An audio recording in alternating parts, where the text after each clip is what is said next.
Cet appel est lancé par une dizaine d'experts ou d'observateurs, parmi lesquels l'ex-pilote Xavier Titelman, le général de l'armée de terre Nicolas Richoux, l'ancien officier Guillaume Ancel ou encore le géopolitologue Nicolas Tenzer.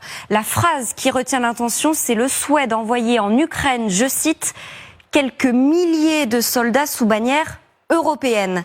Quels soldats? Non pas des hommes qui iraient directement au front, mais des instructeurs militaire. C'est ce que résume ce titre. Rien ne démontrera mieux la fermeté de notre engagement en faveur de l'Ukraine que l'envoi d'instructeurs militaires. Il s'agit, je cite, de maintenir et de renforcer les capacités de défense de l'Ukraine pour marquer un tournant décisif dans l'aide apportée. Alors, quelle serait précisément leur tâche? Écoutez Xavier Titelman. Parmi les instructeurs qui pourraient être envoyés en Ukraine, évidemment, il y a toutes les spécialités. On pense par exemple au déminage, on peut penser aussi aux médecins militaires, on peut en penser à la maintenance pour les équipements français qui ont été fournis, les AMX-10, les César, et puis il y a les missions de base, comme par exemple la fameuse brigade Anne de Kiev qui a été formée en France. C'est de la prise de tranchées, c'est du combat d'infanterie, c'est du combat urbain, et tout ça, évidemment, on pourrait le faire sur place.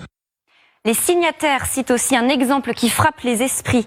L'utilisation des missiles à longue portée tirés depuis le sol, allusion bien sûr aux ATACMS américains qui permettent aux Ukrainiens de frapper le sol russe, ou de l'entraînement depuis des avions de combat. Ça, c'est pour les Européens dont les missiles Scalp ou Storm sont tirés depuis les airs. Et au total, on peut dire que plus de 100 000 soldats ukrainiens sont formés ou ont été formés au maniement des armes sur les bases militaires européennes.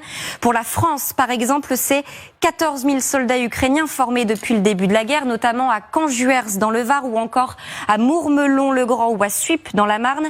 On l'a encore vu récemment lorsqu'Emmanuel Macron les a salués le mois dernier. Pour l'Allemagne, c'est entre 10 et 15 000 soldats déjà formés. Pour les Pays-Bas, c'est encore davantage, 40 000. La Grande-Bretagne, 50 000. Mais pour les signataires de l'appel, ça ne suffit pas. Écoutez Xavier Titelman. C'est une question d'organisation. La logistique pour faire sortir des milliers d'Ukrainiens, pour les former ici pendant des mois, c'est super compliqué. Envoyer 4 ou 5 instructeurs sur place, c'est beaucoup plus efficace, ça coûte beaucoup moins cher, c'est beaucoup plus rapide. Et puis il y a certaines formations pour lesquelles, finalement, on a aussi le matériel qui est déjà sur place, donc ça sert pas forcément à quelque chose de les faire sortir. Cessons d'évoquer le risque d'une prétendue escalade. Le terme n'a aucun sens lorsqu'on se porte au secours d'un pays attaqué.